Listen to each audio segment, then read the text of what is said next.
Halo. Hai, selamat pagi adik-adik. Selamat pagi Lause. Selamat pagi juga Lause. Selamat pagi semuanya. Yuk, pagi hari ini kita tetap semangat ya. Iya dong, kita harus semangat karena kita mau memuji Tuhan. Iya Lause, sekalipun kita di rumah, tetapi kita tetap memuji Tuhan. Kita mau datang sama Tuhan, kita mau sekolah minggu sama-sama. Kita mau pujikan satu pujian, kita mau datang sama Tuhan, kita pujikan Bapakku datang padamu.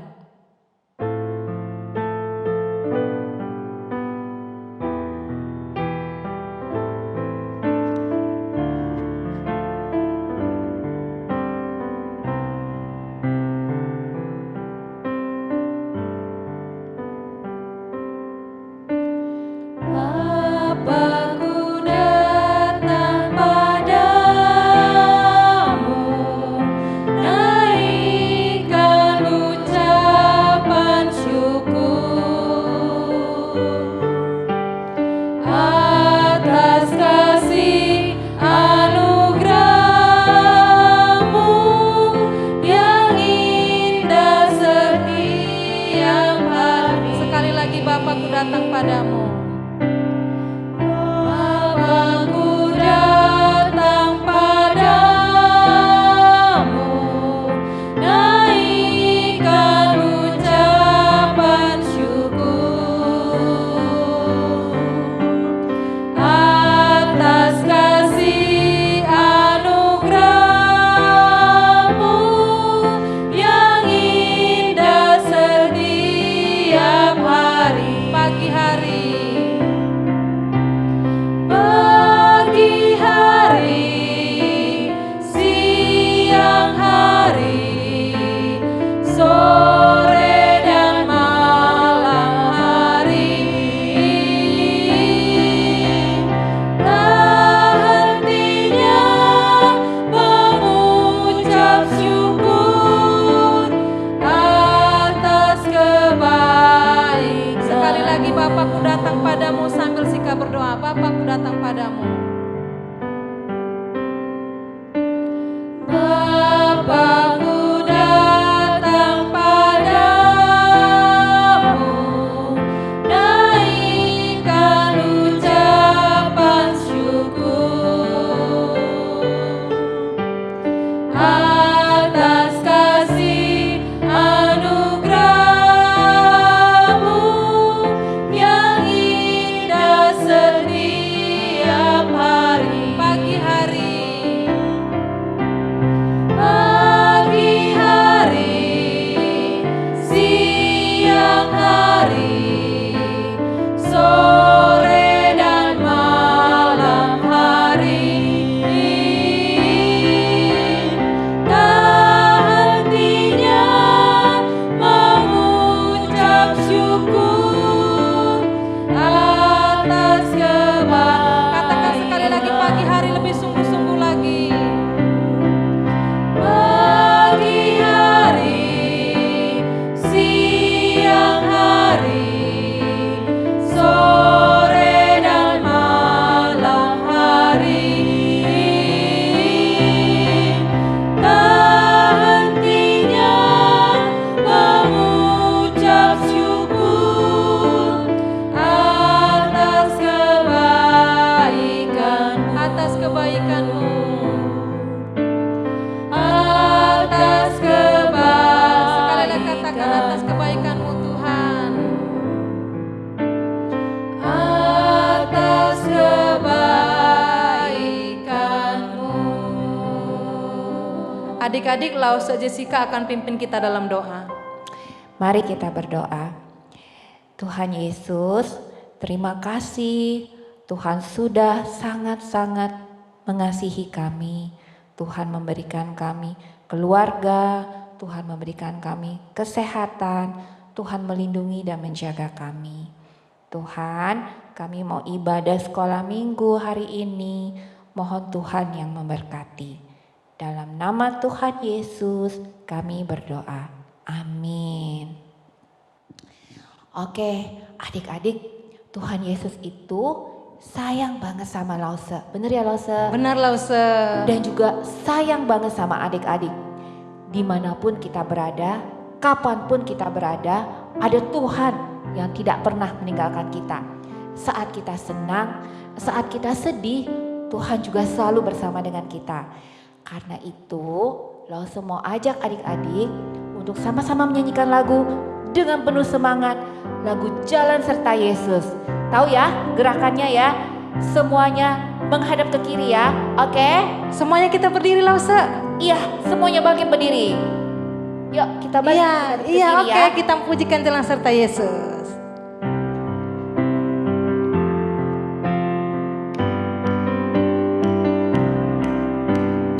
Jalan serta Yesus, jalan sertanya setiap hari. Jalan serta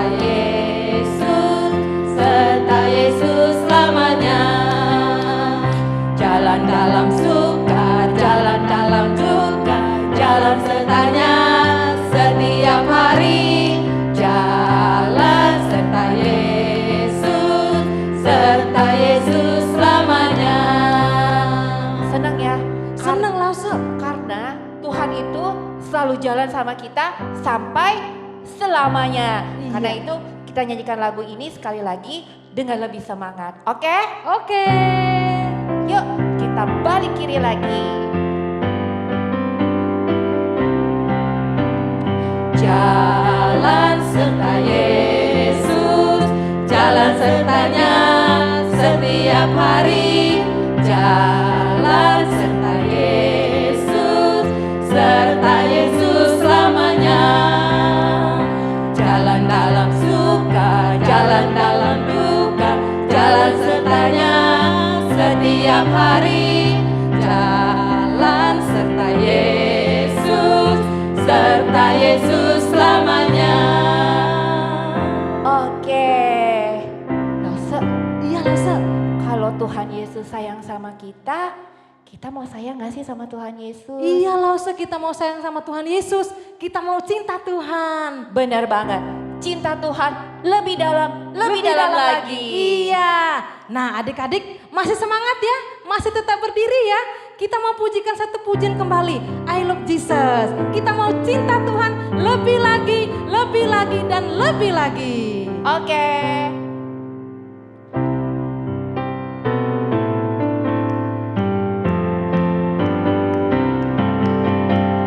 I love you Jesus, deep down in my heart. I love you Jesus, deep down in my heart. Think about deep down in my heart. Talk about deep down in my heart. Sekali lagi Lause. Oke. I love you Jesus, deep down in my heart. I love you Jesus, deep down in my heart. Think about deep down in my heart. Talk about deep down in my heart. Wah, Oke. Lause, semuanya senang ya? Iya. Sudah memuji Tuhan. Kita sudah melompat-lompat buat Tuhan. Kita Betul. sudah menari buat Tuhan. Betul. Nah, sekarang kita mau ngapain lagi Lause? Kalau kita mau mengasihi Tuhan Yesus, yang paling penting itu kita mau melakukan perintah Tuhan. Bener gak nih Lause? Iya benar sekali Lause. Nah, gimana caranya supaya kita bisa melakukan perintah Tuhan? Kita harus rajin baca Alkitab Lause. Bener, dengan membaca firman Tuhan, kita akan terus bertumbuh menjadi anak Tuhan yang sungguh-sungguh mengasihi Tuhan. Dan jangan lupa, kita juga harus rajin berdoa setiap hari. Karena itu, kita mau nyanyikan lagu. Read your Bible. Oke. Read your Bible, pray every day, pray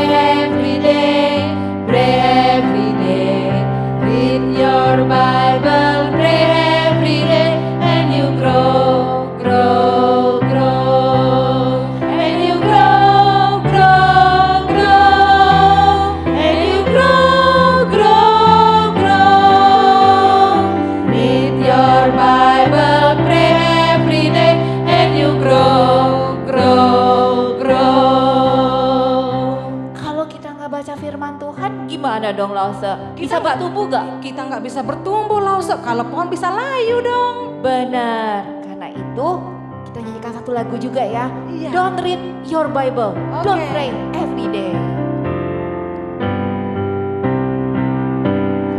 Don't read your Bible, don't pray every day.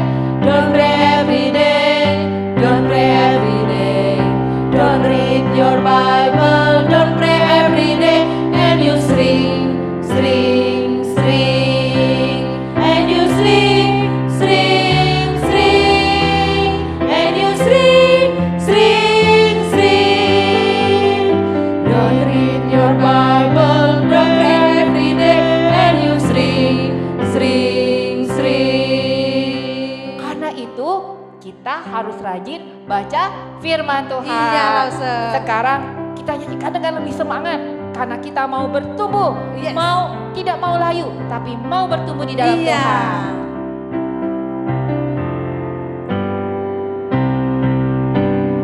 Read your Bible, pray every day, pray every day, pray every day. Read your Bible, pray every day, and you grow, grow, grow. And you grow, grow, grow. And you grow, grow, grow. Read your Bible, pray every day, and you grow, grow, grow.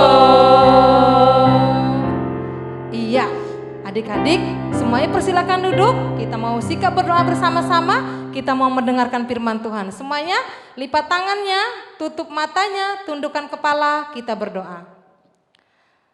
Tuhan Yesus, terima kasih pagi hari ini kami sudah memuji, memuliakan nama Tuhan. Sekarang saatnya kami mau belajar bersama-sama kebenaran firman Tuhan. Tuhan tolong kami supaya kami dapat mengerti dan melakukan di dalam kehidupan kami.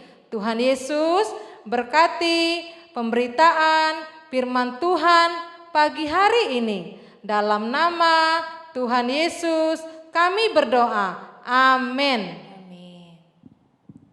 Shalom adik-adik, sekarang waktunya kita akan mendengarkan firman Tuhan. Adik-adik silahkan duduk di tempatnya, duduk masing-masing dan mendengarkan dengan baik. Adik-adik siapkan juga Alkitabnya. Nah, sebelum masuk ke dalam firman Tuhan, langsung mau ajak adik-adik untuk satu permainan. Ya, permainan ini diberi nama menyampaikan pesan. Jadi permainannya nanti Lause akan menyampaikan pesan tanpa suara. Nanti ada Lause Yentri yang akan menebak Lause ya dengan membaca bahasa bibirnya Lause. Kalau Lause kasih tahu begini, berarti katanya ada dua. Kalau Lause kasih tahu tanda begini, berarti katanya ada tiga. Nah, nanti adik-adik boleh sama-sama Lause Yentri untuk menebak. Siap? Oke, kita mulai ya.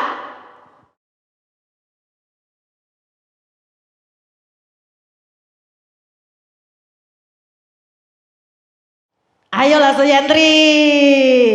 Yesus sudah bangkit. Wah, Lause Yentri hebat. Tepuk tangan buat Lause Yentri. Apakah adik-adik jawabannya sama? Kalau sama berarti betul sekali. Sekarang sekali lagi Lause Yentri. Ya, sekali lagi.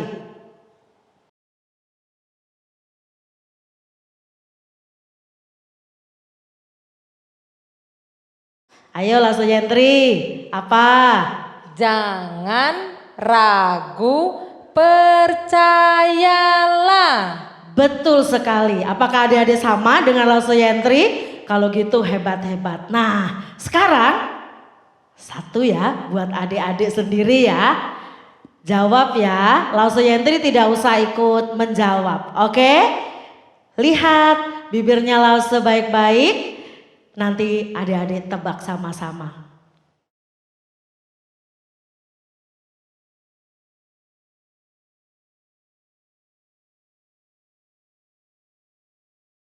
Sekali lagi ya.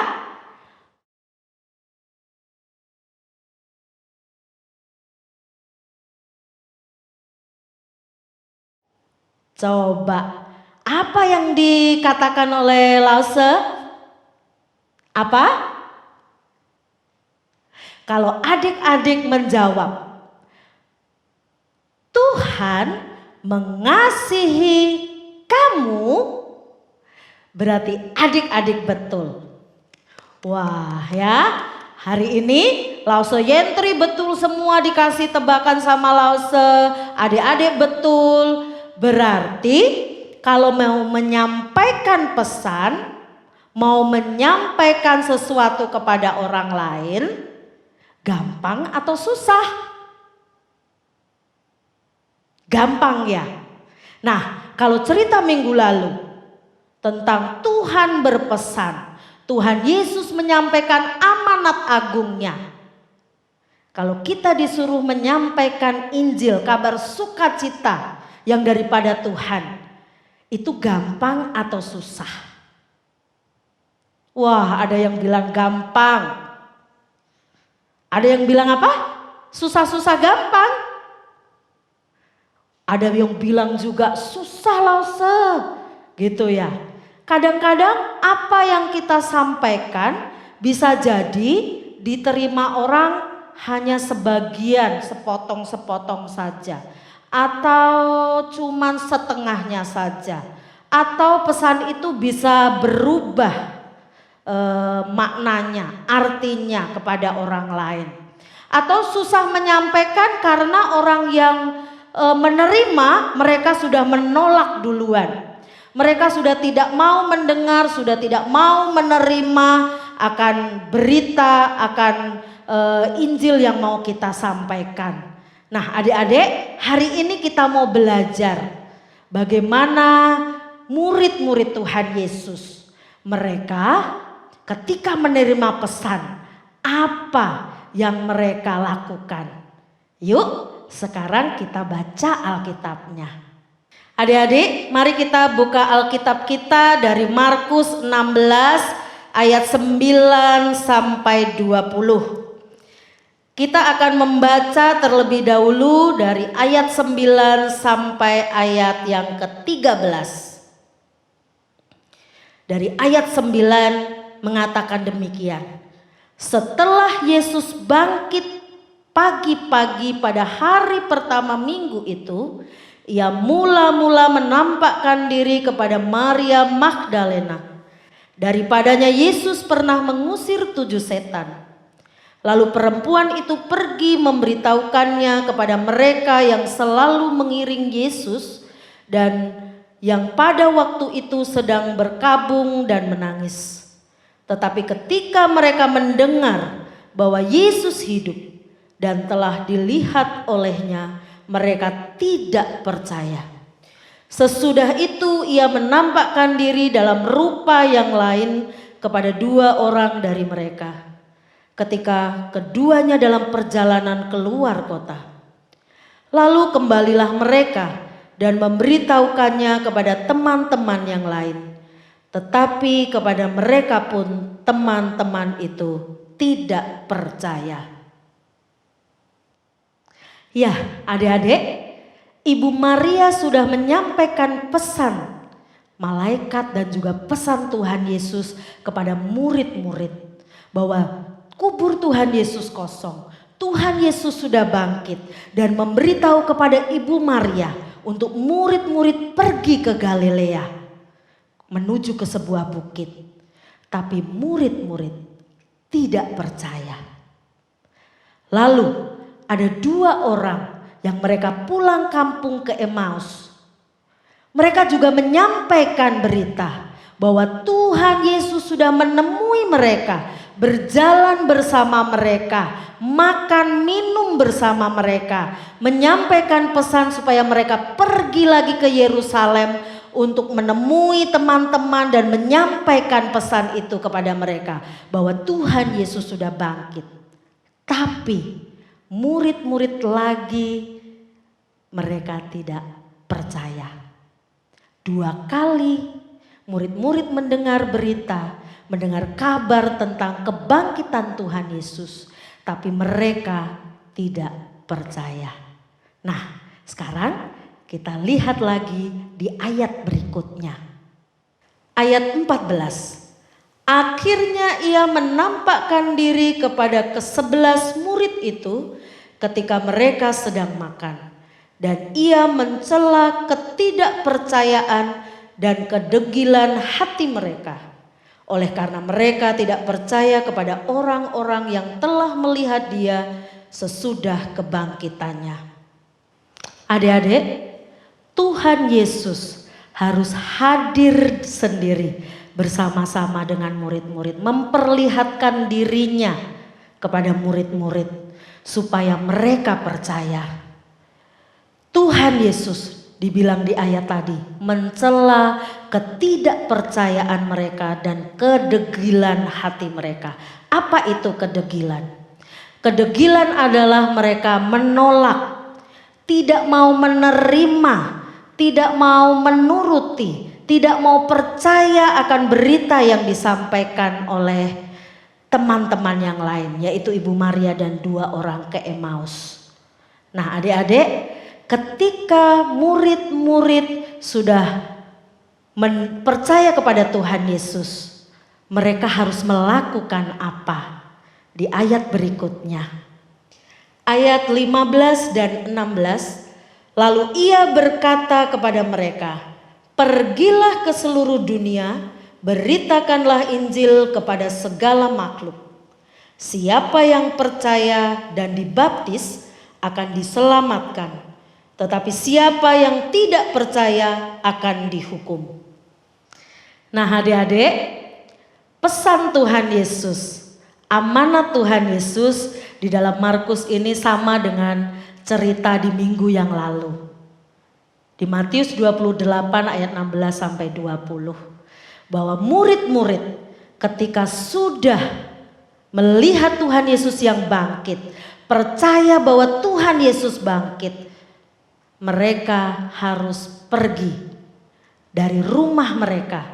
Tidak boleh mereka berdiam diri, tidak boleh mereka mengunci diri di dalam rumah. Mereka harus pergi untuk memberitakan kabar sukacita, Injil Tuhan, Injil keselamatan kepada orang-orang lain supaya mereka juga diselamatkan oleh Tuhan.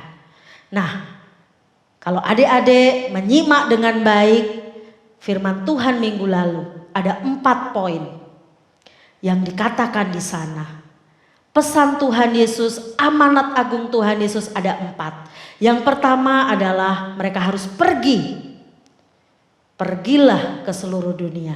Kemudian yang kedua disuruh membaptis, baptislah. Lalu yang ketiga, ajarlah. Mereka harus mengajar akan kebenaran firman Tuhan dan supaya orang hidup di dalam Tuhan.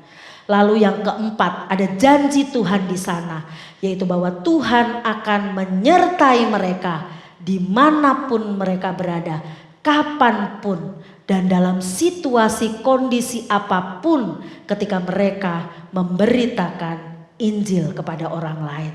Nah, adik-adik, ada satu lagi di dalam Injil Markus dikatakan oleh Tuhan Yesus. Yuk kita baca ayatnya. Ayat 17 dan 18 mengatakan, tanda-tanda ini akan menyertai orang-orang yang percaya. Mereka akan mengusir setan-setan demi namaku. Mereka akan berbicara dalam bahasa-bahasa yang baru bagi mereka. Mereka akan memegang ular dan sekalipun mereka minum racun maut, mereka tidak akan mendapat celaka. Mereka akan meletakkan tangannya atas orang sakit dan orang itu akan sembuh. Wow, adik-adik, benar-benar wow. Apa yang dikatakan oleh Tuhan Yesus? Ada 5 poin di sana tadi. Bahwa ketika Tuhan Yesus memberi amanat agung itu untuk memberitakan Injil, Tuhan bukan hanya menyertai, tapi ada 5 poin tadi. Yang satu adalah Tuhan memberi kemampuan kepada murid-murid untuk mengusir setan demi namanya. Yang kedua, murid-murid akan berbicara dalam bahasa yang baru yang bisa dimengerti oleh pendengarnya atau orang-orang yang akan disampaikan akan kebenaran firman Tuhan itu. Lalu yang ketiga, mereka akan bisa memegang ular tanpa mereka takut akibat dari gigitan ular itu. Yang keempat adalah bahwa ketika mereka meminum racun, mereka tidak akan mendapat celaka. Yang kelima, mereka dapat menyembuhkan orang sakit. Nah, adik-adik, di sepanjang sejarah gereja mula-mula dan di dalam catatan Alkitab, janji Tuhan itu ditepati. Tuhan memberikan kuasanya kepada murid-murid. Hanya satu yang di Alkitab tidak tercatat, yaitu tentang murid-murid. Tidak tercatat mereka meminum racun atau mendapat celaka dari racun itu. Nah, adik-adik, tapi di sepanjang sejarah pekabaran Injil, ada penginjil atau misionaris yang ketika mereka datang ke sebuah tempat atau ke suku-suku tertentu, mereka berusaha dicelakai oleh mereka. Mereka diberikan minuman yang ada racunnya. Dan ketika mereka meminumnya, mereka banyak menyaksikan bahwa mereka sampai hari ini, mereka tetap sehat. Mereka tidak mengalami dampak dari racun itu. Lalu percaya bahwa mereka dipimpin, ditolong oleh Tuhan. Ada kuasa Tuhan yang mengeluarkan mereka dari masa-masa sulit itu. Nah, sekarang kita baca ayat selanjutnya. Ayat 19 berbunyi demikian. Sesudah Tuhan Yesus berbicara demikian kepada mereka, terangkatlah ia ke surga, lalu duduk di sebelah kanan Allah. Dari kebangkitan Tuhan Yesus sampai kepada sehari-hari Tuhan Yesus menemui murid-murid, dan sampai saat Tuhan Yesus memberi pesan amanat agung itu kepada murid-murid untuk menceritakan tentang kabar baik Injil itu kepada orang lain. Tuhan Yesus melakukannya selama 40 hari. Setelah bersama-sama murid-murid selama 40 hari, Tuhan Yesus lalu naik ke surga. Dikatakan di ayat 19 tadi bahwa Tuhan Yesus duduk di sebelah kanan Allah Bapa. Tuhan Yesus dimuliakan karena Tuhan Yesus sudah melakukan kehendak Bapa di bumi ini untuk menyelamatkan manusia.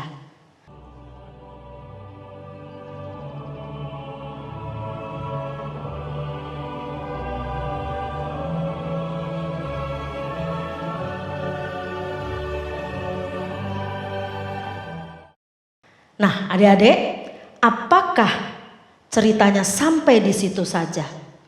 Ketika Tuhan Yesus naik ke surga, lalu sudah selesai. Ketika Tuhan Yesus menyampaikan pesan kepada murid-murid, apakah sudah selesai? Tidak. Mari kita sama-sama lihat di ayat 20. Mereka pun pergilah memberitakan Injil ke segala penjuru, dan Tuhan turut bekerja dan meneguhkan firman itu dengan tanda-tanda yang menyertainya.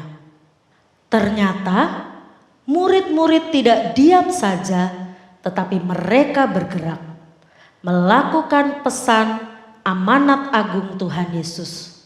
Mereka pergi memberitakan Injil keselamatan itu. Adik-adik, Lause akan memperlihatkan hasil penginjilan daripada murid-murid Tuhan Yesus atau para rasul ini. Yang pertama, adalah Simon Petrus. Dari awal ketika turun Roh Kudus di hari Pentakosta, Petrus adalah orang-orang yang pertama tampil. Dengan semangat ia berkhotbah, lalu dia memimpin jemaat mula-mula. Dan dalam sejarah dan tradisi gereja menunjukkan bahwa Simon Petrus melakukan pelayanannya sampai masa tuanya di Roma dan kemudian sampai dia meninggal. Lalu yang kedua, Andreas. Dia memberitakan Injil sampai di Rusia Selatan dan semenanjung Balkan. Kemudian Yohanes, setelah pulang dari pembuangan di Pulau Patmos, Yohanes melayani dan memimpin jemaat sampai masa tuanya dan meninggal di Efesus. Murid selanjutnya yang keempat adalah Filipus. Dia melakukan pelayanannya memberitakan Injil di Asia Kecil yang sekarang disebut wilayah Turki. Kemudian yang kelima adalah Nathanael atau disebut juga Bartolomeus. Menurut tradisi sejarah gereja, Nathanael melayani di Mesopotamia, Likoania, dan Armenia. Murid yang keenam adalah Matius, melakukan pekerjaan pelayanan dan pekabaran Injil di Ethiopia, Afrika. Matius adalah penulis Injil yang khusus ditujukan kepada orang-orang Yahudi. Sebagai mantan kepala kantor pajak, Matius mempunyai kemampuan terbiasa dengan pekerjaan dan laporan yang mendetil dan sistematis.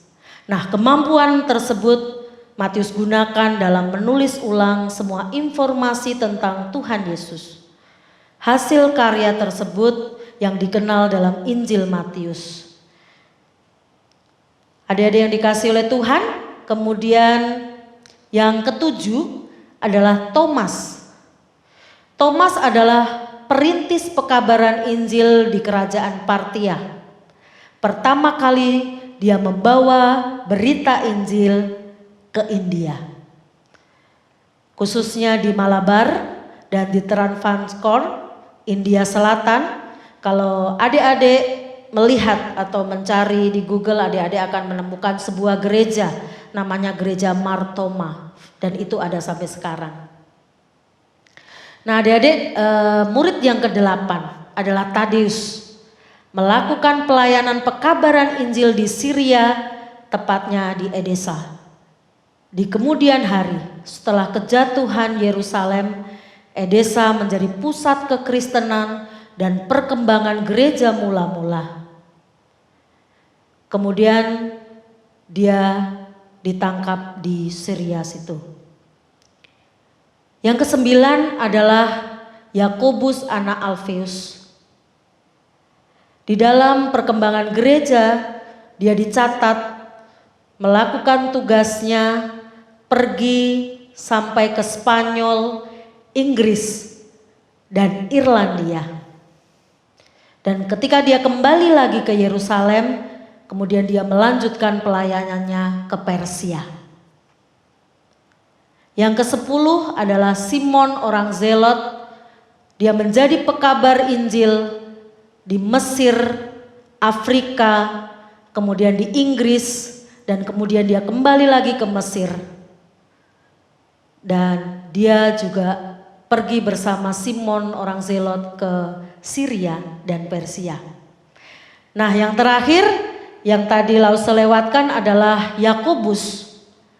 Di dalam sejarah tidak dicatat dia kemana, tetapi dia dibunuh karena mempertahankan imannya di dalam Tuhan. Nah, inilah murid-murid Tuhan Yesus yang bergerak. Mereka tidak diam, mereka pergi mengabarkan Injil tentang Yesus. Sehingga Injil betul-betul disampaikan dari Yerusalem ke Samaria sampai kemana-mana tempat di seluruh dunia.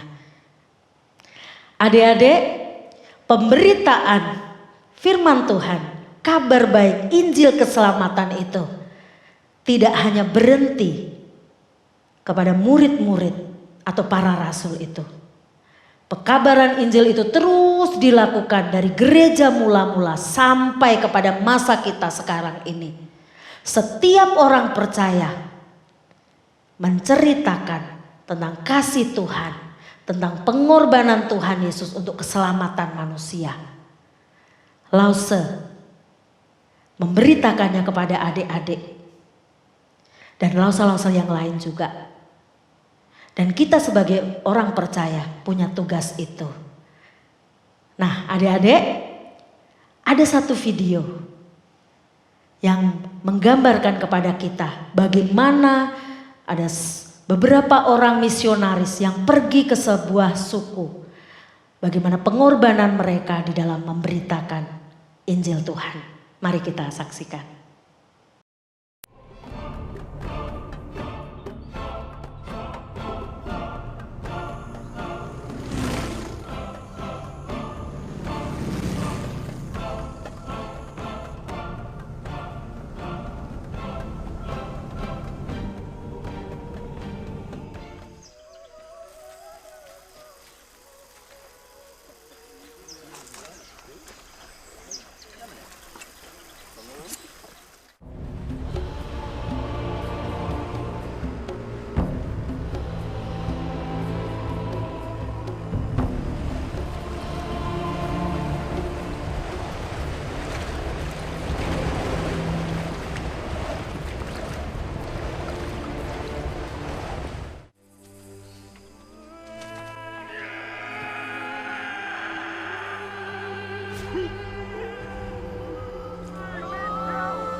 If the Waodani attack, will you defend yourself?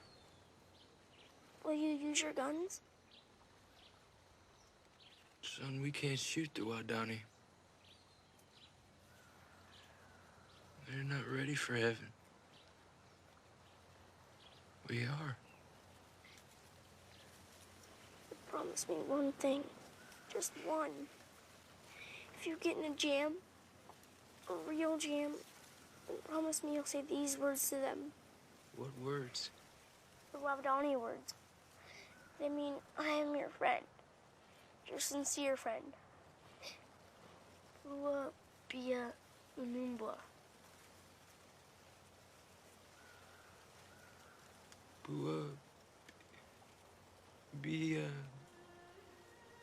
and Unumbwa. Numbwa.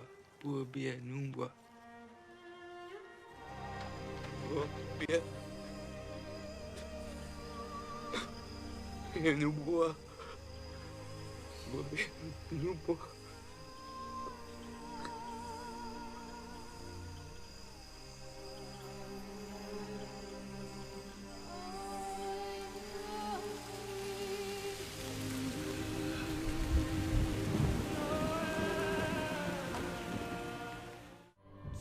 주님이 홀로 가신 그 길 나도 따라가오 모든 물과 피를 흘리신 그 길을 나도 가오 험한 산도 나는 괜찮소 바다 끝이라도 나는 괜찮소 죽어가는 저들을 위해 나를 버리길 바라오 아버지 나를 보내주오 나는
Adik-adik yang dikasih oleh Tuhan, film tadi membuat Lause semangat.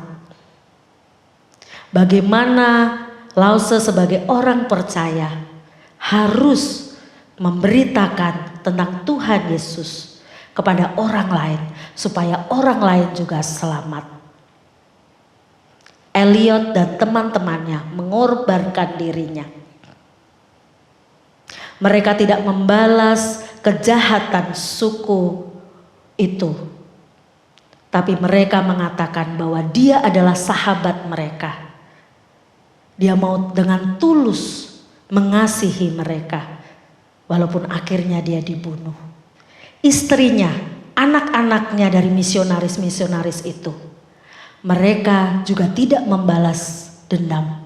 Tapi mereka malah datang ke suku tersebut bersama anak mereka, mengasihi mereka, mengabarkan Injil sukacita Tuhan itu kepada suku itu.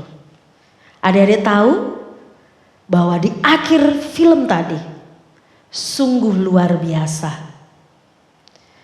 Orang-orang suku tersebut menjadi percaya kepada Tuhan Yesus. Mereka menyerahkan hidupnya bagi Tuhan. Dan salah satu yang membunuh misionaris itu, dia menjadi seorang pendeta. Adik-adik, siapa yang mau menceritakan tentang Tuhan Yesus kepada orang lain? Mari kita lakukan. Bercerita dengan mulut kita, bercerita dengan hidup kita yang baik, yang benar, yang seturut firman Tuhan. Demikian cerita Lause pada hari ini. Biarlah kita sama-sama menjadi anak-anak Tuhan yang boleh bertumbuh di dalam Tuhan dan terus melakukan firman-Nya dalam kehidupan kita hari lepas hari. Yuk, sekarang kita berdoa bersama-sama. Lipat tangan, tutup mata, kita berdoa. Bapa kami yang baik, terima kasih kalau Engkau memberikan Tuhan Yesus bagi setiap kami.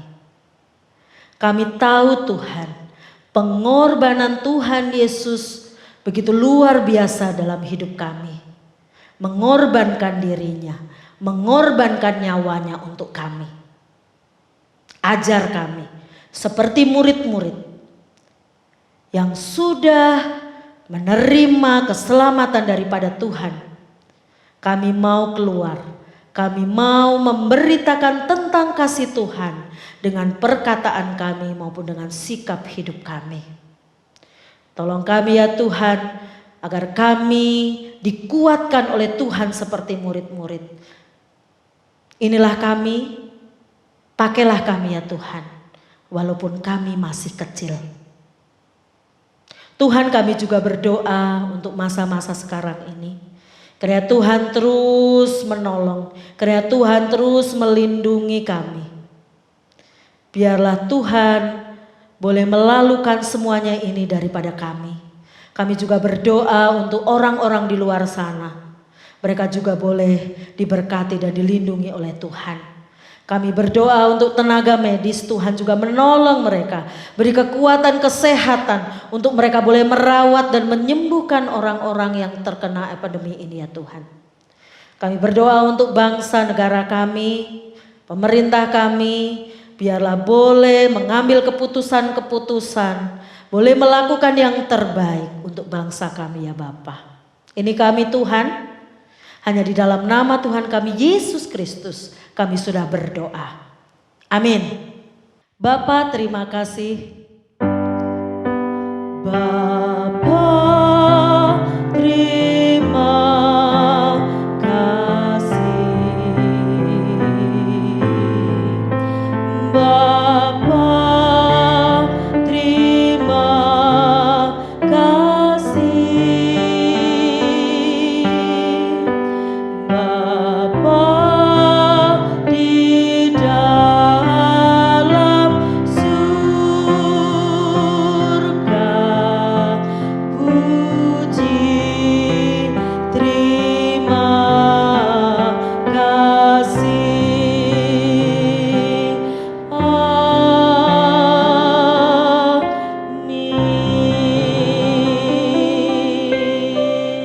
Amin. Selamat hari Minggu adik-adik. Sampai jumpa di kebaktian berikutnya. Tetap sehat ya. God bless you. Adik-adik, ayat hafalan kita pada minggu ini dari Markus 16 ayat 15. Markus 16 ayat 15. Demikian bunyinya. Lalu ia berkata kepada mereka, "Pergilah ke seluruh dunia, beritakanlah Injil kepada seluruh makhluk." Sekali lagi, lalu ia berkata kepada mereka, "Pergilah ke seluruh dunia, beritakanlah Injil kepada seluruh makhluk." Ayo, kita mau menceritakan tentang Tuhan Yesus, tentang Injil kabar sukacita kepada orang lain, supaya orang lain juga mendengarkan tentang Tuhan Yesus, mengenal Tuhan Yesus, percaya kepada Tuhan Yesus, dan diselamatkan. Itu adalah tugas kita. Mari kita lakukan bersama-sama.